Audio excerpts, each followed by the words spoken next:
Good morning বন্ধুরা, তোমরা সবাই কেমন আছো? আশা করি ভালো আছো। তোমাদের আশীর্বাদে আমিও ভালো আছি এবং আমাদের পরিবারে সবাই ভালো আছে। তো দেখলেই তোমরা জামা কাপড়গুলো আমি ধুয়ে দিলাম, কারণ গতকাল আমি ভিজিয়ে রাখি। তোমরা তো জানোই যে কোনো জামা কাপড়ই মানে ভারী সোয়েটার টোয়েটার কিছু তাহলে পরিষ্কার হয়, তো সেই কারণের জন্য আমি গতকাল রাতেই ভিজিয়ে রাখি। তো কে জানে যে ওয়েদারটা এতটা খারাপ করবে, মনে হয় বৃষ্টি নামলো এরকম ওয়েদার। যাকে জলটা একটু শুকাক, এখন তো বাজে ঘড়িতে 8:15। তো সারাদিন তো আছে, দেখি কি হয়, রোদ উঠে নাকি। গতকাল তো তাও একটু রোদ উঠেছিল পরের দিকে, কিন্তু আজকে কি হবে মনে হচ্ছে উঠবে না, তাও দেখা যাক কি হয়। তো আমার বিছানা তোলা হয়ে গেছে। এদিকে হচ্ছে বিকি চলে গেছে, কারণ ওর আজকে একটু কাজের চাপ আছে, তো ওর জন্য 8টার দিকেও চলে গেছে। তো যাওয়ার পরে আমি জামা কাপড়গুলো সব কিছু ধুয়ে দিলাম। এই যে ঘরে আসলাম, এখন ঘরে এসে বিছানাও তোলা হয়ে গেছে। তো এখন আমি কি করব, এই ড্রেসিং টেবিল অনেক দিন থেকে পরিষ্কার করা হয় না, মানে করবো আজ করবো এমনি খালি মুছে রাখি। তা এখন দেখি খুব ধুলো পড়ে গেছে, দেখো এই যে।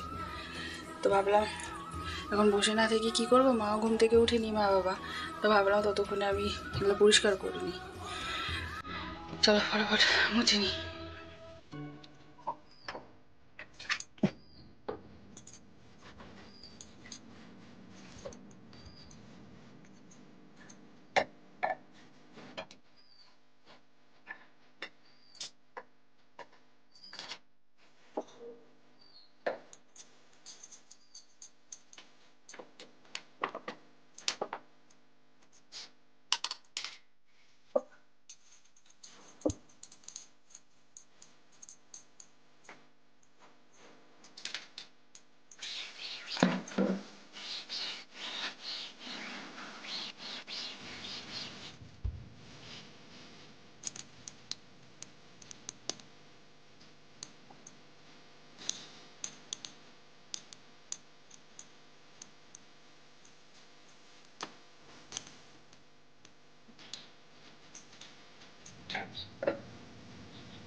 তো দেখো এই যে পরিষ্কার করা হয়ে গেল আমার এইদিকে, আর এই যে ড্রেসিং টেবিল, এই যে ভালো হয়েছে। আমার কাজটা একটু এগিয়ে থাকলো, পরিষ্কারও হয়ে গেল। এদিকে বাবা মারা এখনও ঘুম থেকে উঠেনি, তা এখন আমি কী করবো, এখন একটুখানি বসেই থাকি, তারপর একটু বাড়ি উঠে যাবে, তারপরে আবার সারাদিনের কাজকর্ম। তো সারাদিন দেখতে থাকো আমি আর মা কী করি, সঙ্গে থাকো, পাশে থাকো, চলো। সুপ্রভাত বন্ধুরা, সকলে তোমরা কেমন আছো? আশা করি ভালোই আছো, আর তোমাদের আশীর্বাদে আমরাও ভালো আছি, বাড়ির সকলে ভালোই আছে। তো ঈশ্বরের কাছে প্রার্থনা করি সব মায়ের সন্তান যেন সুস্থ এবং ভালো থাকে। আর আজকে হচ্ছে কিবার, আজকে বুধবার, কালকে তো মঙ্গলবার গেছে, আমাদের নিরামিষ গেছে। তো বড় ছেলের একাদশী ছিল, পরের দিন দ্বাদশী, নিরামিষ খায়। তো ও হচ্ছে সকালবেলা আমার এখানে খাবে, দুপুরবেলা শ্বশুরবাড়ি গিয়ে খাবে। তো তার জন্য নিরামিষ, কালকে নিরামিষ ছিল। ফুলকপির তরকারি শুনে ও বলেছে, মা আমার জন্য রাখবা, এই গোবিন্দভোগ চালের ফুলকপির তরকারি আমার জন্য রেখে দেবা নিরামিষ, তো তোমাদের সকালবেলা আমি খেয়ে যাব। তো ওর জন্য এখন তাড়াতাড়ি করে ভাত বসালাম, নিরামিষই হচ্ছে এখন পর্যন্ত। ও খেয়ে যাবে, তারপরে আমরা কি আমিষ টামিষ ডিম যা করি করব। তো এখন ওকে করে দেবো বেগুন ভাজা, আর হচ্ছে বেতের শাক ডালের বড়ি দিয়ে আর বেগুন দিয়ে করে দেবো। আর কালকে ওর জন্য ফুলকপির তরকারি রেখে দিয়েছি, ও খেয়ে যাবে, তারপরে আমাদের কি রান্না হবে না হবে তোমরা দেখতে থাকো, সঙ্গে থাকো। কি আনছো? আলু পেঁয়াজ। খাইতে আসবে না? পরে আসবা। হরে কৃষ্ণ। আমি শাকটা বসিয়ে দিচ্ছি, ফোড়নে দিলাম কালা জিরে আর শুকনো লঙ্কা। এখানে ডালের বড়ি ভেজে রেখেছি, আর করবো হচ্ছে বেগুন দিয়ে। এই শাকটা না ডালের বড়ি আর বেগুন দিয়ে খুব ভালো লাগে খেতে। রসুন দিলে তো আরও ভালো হয়, তবে দেবো না, বড় ছেলের আজকে নিরামিষ। আমি এই শাক বেগুন ভাজা ভাত সরিয়ে নেব, নিয়ে আমাদের জন্য বাদবাকি রান্না করব।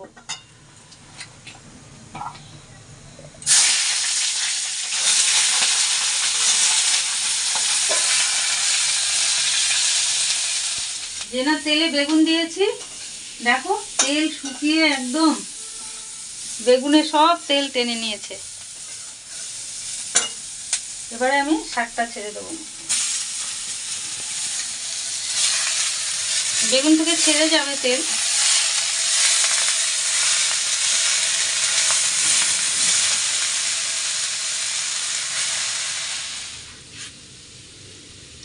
তো আমার শাক রেডি, শাক হয়ে গেছে। কেমন লাগছে দেখতে কমেন্ট করে বলো। আর এখানে বেগুন ভাজা, আর কালকে যে মিষ্টি কুমড়ার বড়া করেছিলাম কয়েক পিস ছিল, মানে বেসনে কম পড়ে গেছিলো, তো রাখা ছিল ওটা ভাজলাম। আর এই যে বেগুন ভাজা। হরে কৃষ্ণ বন্ধুরা, বাজারে যাচ্ছি, আজকে রান্নার শুট আছে, ওটার জিনিস আনতে যাচ্ছি। আর দেখি যদি মাছ ভালো পাই তাহলে মাছ নিয়ে আসবো, আর না হলে ঘরে ডিম আছে, ডিম রান্না করবো। আসি তাহলে। তোমাদেরকে তো সঙ্গে নিয়ে যেতে পারবো না, কেননা আমি মোবাইল এরকম ধরতে পারি না, ভগবান লুলা করে দিয়েছে, এরকম করে ধরতে পারি না। আসি। মা তো বাজার চলে গেল, দেখলেই তোমরা। তো এই যে দাদাও এসে পড়েছে। তো দাদা স্নান করে পূজা দিয়ে উঠলো। তো এই যে দাদার ভাত বেড়ে দিলাম, শাক, বেগুন ভাজা, তারপরে মিষ্টি কুমড়া ভাজা, আর ওই যে কালকের তরকারি। এই যে, তো দাদাকে দিই এখন ভাত। আবার বাবাও চলে আসবে একটু পরে, তো বাবাকেও দিয়ে দিব।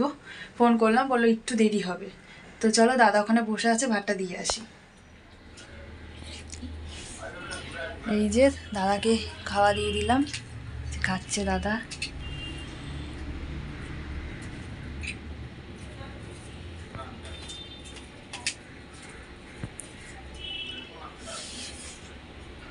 বাজারে গেছিলাম রান্নার জিনিস আনতে, রান্নাঘরে। তো ওই যে মাছ বাজারে গেলাম, মাছ নিয়ে আসলাম। শুধু মাছই এনেছি, কালকের বেগুন আনা আছে, হয়ে যাবে। আর রিয়ার বাবা সকালে তো আলু এনে দিয়েছে, ধনেপাতাও আছে, কালকে এনেছিলাম। বাজার থেকে মুড়িটা এনেছি, তোমাদেরকে দেখাবো ভুলেই গেছি। এখন ভাবলাম কৌটোতে ঢেলে রাখি, নাহলে ড্যাম হয়ে যাবে। তো মনে পড়লো বন্ধুদের দেখাই নাই, তো ঢেলে রাখি। এই রিয়ার বাবার ডেলি সন্ধ্যাবেলা লাগে মুড়ি।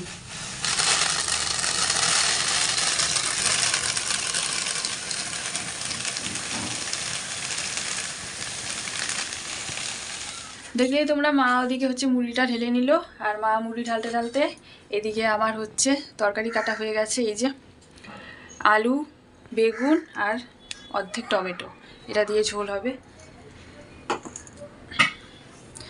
তো এদিকে মা হচ্ছে মাছ ভাজা এখন বসিয়ে দিবে। তো করতে থাকুক রান্না। আর এদিকে আমার একটা রান্নাঘরের একটা রান্নার কাজ আছে, সেটা তো তোমাদেরকে দেখাবো না, সেটা করিনি ফটাফট আমি। মাছ ভাজা বসিয়ে দিয়েছি। আর মাছগুলো যে এত মোটা করে পিস করেছে, এখানে 3 পিস, এখানে 4 পিস হতো, দেখি নাই, খেয়াল করি নাই, একদম মোটা করে কেটে দিয়েছে। একটু পাতলা করে কাটলে আমাদের কালকেও হয়ে যেত।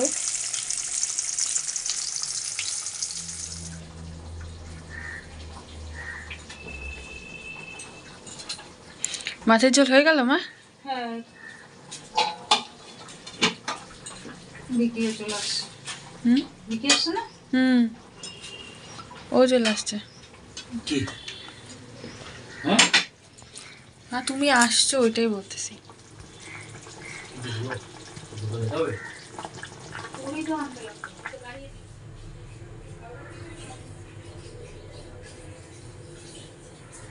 তো আমার মাছের ঝোল হয়ে গেছে, খেতে কেমন হবে জানি না। তো অনেকক্ষণ পরেই তোমাদের সাথে কথা বলতে আসলাম। আমার স্নান টান করে পুজো টুজো সমস্ত কাজকর্ম হয়ে গেছে। তো এসে যে কেবলই বসলাম। তো ওদিকে হচ্ছে মা স্নান করতে গিয়েছে, মা স্নান করে এসেও মনে পড়েছে। তা এখন আমি আর মা দুজনে খাওয়া দাওয়া করবো। আর তোমাদের সাথে একটা কথা আছে, সেটা হচ্ছে খাওয়া দাওয়া করে এসে তারপরে তোমাদেরকে বলবো। তারপর আজকে যা রোদের জোর, বাপরে বাপ, একটু করেও উঠলো না, জামা কাপড়গুলো একটুকু শুকালো না। তো ওগুলা তুলে নিয়ে এসে, খাওয়া দাওয়া করে তুলে নিয়ে এসে তারপরে তোমাদের সাথে কথা বলছি, ঠিক আছে? খাওয়া দাওয়া হয়ে গেল। খাওয়া দাওয়া করে এই যে এখন জামা কাপড়গুলো তুলে নিই, সব ভিজা, একটুকু শুকায়নি। ধুত, সব এখন মেলে দিতে লাগবে ঘরের মধ্যে, আর কিছু করার নাই। কোন সকালে ধুয়ে দিচ্ছি আজকে, আরও তো কত সকালবেলা আজকে, তারপরেও শুকায় নাই।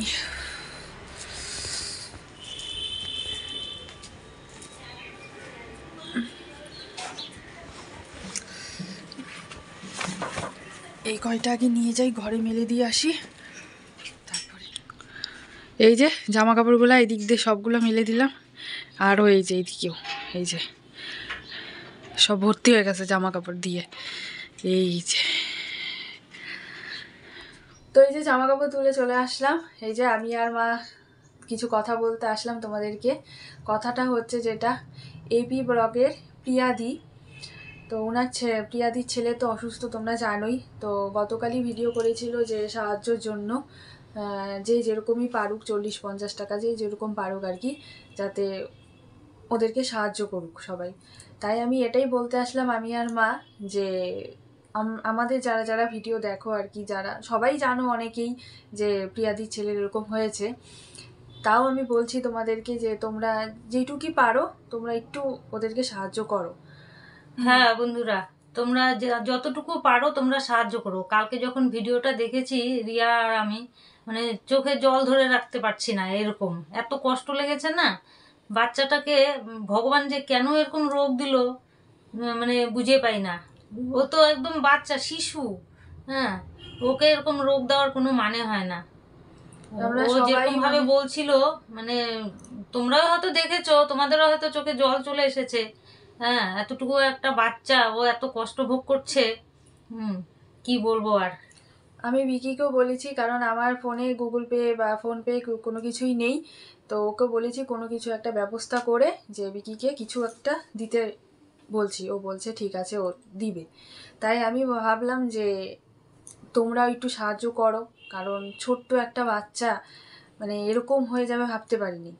আর ওরা বেশি কিছু চায়ও নাই, বেশি টাকাও চায় না, যে যেরকম পারো 40, 50, 20, 30। দেখো আমরা কত কিছু খেয়ে ফেলি, মোমো, চাউমিন, চিপস, হ্যাঁ কত কিছু খাই, তাই না? টাকা পয়সা নষ্ট করি। তো সেই টাকাটাই যদি আমরা একদিন না খেয়ে সেটা যদি ওদেরকে দেওয়া হয়, তাহলে বাচ্চাটার কত সাহায্য হবে না, যে ওরা একটা ভালো জায়গায় একটা চিকিৎসা করতে পারবে, যে বাচ্চাটা ভালো হয়ে আসবে। মন থেকে চাই বাচ্চাটা ভালো হোক। মা বাবাই বোঝে একটা সন্তান অসুস্থ হলে মা বাবার যে কত কষ্ট হয় বলে মানে বোঝানো যাবে না। তোমরা তো সবাই কেউ মা আছোই, হ্যাঁ, আর সবাই তো দেখো প্রিয়ার ভিডিও, আমরাও দেখি, আমি রিয়া প্রথম থেকেই দেখি, যবে থেকে রিয়া মোবাইল নিয়ে এসেছে তবে থেকেই মানে ওই প্রিয়ার ভিডিও, মৌয়ের ভিডিও, মন্দিরার ভিডিও, এগুলো আমরা দেখি। তাই আমি বলবো যে তোমরা একটু সাহায্য করো, কারণ হচ্ছে খুবই খারাপ লাগছে। হ্যাঁ, যে ভিডিওটা যখন গতকাল করেছিল, যে মানে কি বলবো, তাই ভাবলাম যে আমাদের যারা যারা আমাদের ভিডিও দেখো, তো তাদেরকে একটু বলবো, তারা একটু সাহায্য করে দিও। এটাই বলবো, এটাই বলার ছিল, যে আমি আর মা ভাবলাম দুজন মিলেই বলে দিই তোমাদেরকে। হ্যাঁ হ্যাঁ, তোমরা একটু সাহায্য করো। আমি মেয়েকেও বলবো, ছেলেকেও বলবো। ছেলেকেও বলেছে, আমার সামনেই বলেছে ছেলেকে, বলছে ঠিক আছে আমি যা পারি দিব। এখন মেয়ে আসবে, আজকে সন্ধ্যাবেলা শ্যুট আছে, হয়তো ফোনে বলি নাই, ও তো ব্যস্ত থাকে। ও হয়তো দেখেছে, ও হয়তো দেখেছে। হ্যাঁ, তো বলবো, মেয়েকেও বলবো যে তুই কিছু দে, যেরকম ক্রাইসিস। ভগবানের কাছে প্রার্থনা করি বাচ্চাটা সুস্থ হয়ে আসে, ভালো হয়ে মানে সুস্থ হয়ে যাতে আসে। সবাই তোমরা আশীর্বাদ করো, সবাই আশীর্বাদ করলে ঠিক আশীর্বাদ লাগবে। ও একটা শিশু তো, হ্যাঁ, ওর ভিতরে কোনো পাপ নেই এখনো, তো সবাই মিলে ওকে আশীর্বাদ করলে ঠিক সুস্থ হয়ে যাবে। একটা মার কোল, হ্যাঁ, যদি ভরা থাকে, সেই মায়ের মানে মনটা কেমন থাকতে পারে। আর বাচ্চা কাচ্চা অসুস্থ হলে মার মন খুব খারাপ হয়ে যায়, আর সেখানে এরকম এত বড় একটা অসুখ। ও বললো তো হয়তো আর বেবি নিতেও পারবে না, তাহলে তার মনে কত কষ্ট, বাচ্চাটাকে সুস্থ করার জন্য কিভাবে মানে খেটে যাচ্ছে। তো তোমরা একটু চেষ্টা করো, হ্যাঁ, খারাপ পেও না কেউ, হ্যাঁ, যে বলবে হয়তো ওর প্রিয়ার হয়ে কেন তোমরা বলছো, এরকম হয়তো বলতে পারো, হ্যাঁ, কিন্তু খারাপ পেও না। তোমরা যে যেরকম পারো করো, বাচ্চাটার জন্য। এটা সবাই কষ্ট লাগে বাচ্চাটাকে দেখলে, জানো, দেখি তো ওর বয়সী আমারও নাতনি আছে, খারাপ লাগে। এগুলো বাচ্চা এখন খেলবে ধুলবে, কত আনন্দ করবে, খেলাধুলা করবে, পড়াশোনা করবে, দৌড়ঝাঁপ করবে, কিন্তু ওর ভিতরে তো একটা অস্বস্তি আছে। অন্য অন্য বাচ্চারা যেরকম খেলাধুলা করছে, স্কুল যাচ্ছে, পড়াশোনা করছে, কিন্তু ও তো সেরকম কিন্তু মন ও খুলে তাও করতে পারছে না। ও কিন্তু তাও বুঝতে পারছে না, মানে সেইভাবে যে না, ও- ভিতরে হ্যাঁ, যখন রোগ আছে তো সেটা একটা তো অসুস্থ তো তাও বোধ হয়। ওকে যখন চিকিৎসা করতে নিয়ে গেছিল তখন ওকে দেখলাম তো ভিডিওগুলো, হ্যাঁ, মানে ওকে সবসময় হাসি খুশিতে এরকম করে ওকে ভরিয়ে রাখে। আর ও হ্যাঁ। হচ্ছে অত মানে দেখলেও মানে মনে হবে না যে ওর মধ্যে এত মানে মানে এই যে এত বড় রোগটা আছে ওর শরীরে। বাচ্চাটা দেখে যখন বোঝাই কথা যায় না। বলে কত ভালো লাগে শুনতে, ওর মার সঙ্গে যখন কথা বলে, বাবার সঙ্গে যখন কথা বলে, কত সুন্দর লাগে। তাই আমি বলবো যে সবাইকেই বলবো যে যাতে একটু সাহায্য করো তোমরা।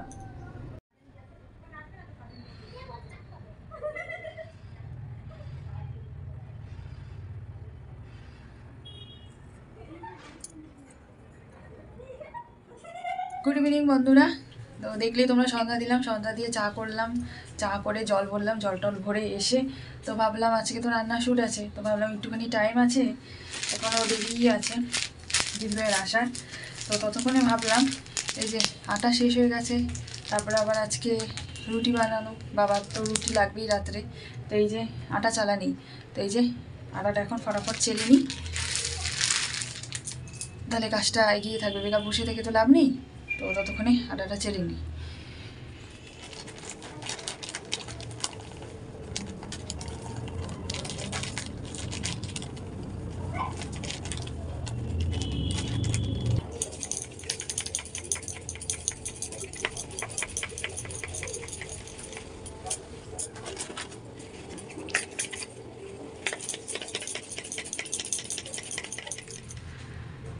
এই যে আটা চালা হয়েও গেল আমার, এই যে ঢুকিয়ে রাখলাম। এবারে হচ্ছে রান্নার শ্যুট হবে, তারপর তোমাদের সাথে পরে কথা বলতে আসছি। মা, ও মা, কি করতেছো? ওই যে বাবার জন্য ভাত বসালাম একটু করে, একটু করে গরম ভাত খাবে বলে। রুটি ও খাবে আজকে না, রুটি খাবে না? না রুটি খাবে না। এই যে দিদি ভাইয়ের শাশুড়ি এই যে বাবার জন্য কলাইয়ের ডাল পাঠিয়েছে, এই যে বাংলাদেশের কলাইয়ের ডাল, লাউ দিয়ে কলাইয়ের ডাল, উনি তো খুব ভালোবাসে। বললো যে রুটি খাবো না, তাহলে আজকে একটু ভাত করো। ওই আমাদের তো ভাত করা আছে। হ্যাঁ, আমাদের তো ভাত আছে। হ্যাঁ, ভাত করা আছে, শুধু বাবার জন্য রুটি করি। এখন বলে গরম ভাত খাবে, তাহলে করে দিই। এই যে একটু করে চাল বসাইছি, খাবে তো এইটুকু। ওখান থেকেও বাজবে। হ্যাঁ, এখান থেকে বাড়বে। একদম এরকম করে মানে এক মুঠ আর একটু নিছি। ও, একটু ভাত না দেরি হবে, দেরি হবে। তাহলে বন্ধুরা তোমরা তো দেখলে, তোমার দাদা বলো, কাকু বলো, যাই বলো, তো উনি রাত্রে রুটি খায়, আজকে রুটি খাবে না। ওই মেয়ের বাড়ির থেকে কলাইয়ের ডাল পাঠিয়েছে, বলে আমি গরম ভাত খাবো কলাইয়ের ডাল দিয়ে, আমি ভাত করো। তো ভাত বসিয়ে দিয়েছি। তো আজকের মতো ভিডিও এখানেই শেষ করছি, ততক্ষণে তোমরা সুস্থ থাকো। আর আগামীকালের জন্য রেডি হয়েও ভিডিও দেখার জন্য। মানে আগে ভয় যে চুপচাপ বলতাম, তো ভালো করে বলতে পারতাম, আর এখন সামনাসামনি একটু মানে আটকে যায় আর কি কথা বলতে। ততক্ষণের জন্য তোমরা সুস্থ থাকো, টাটা।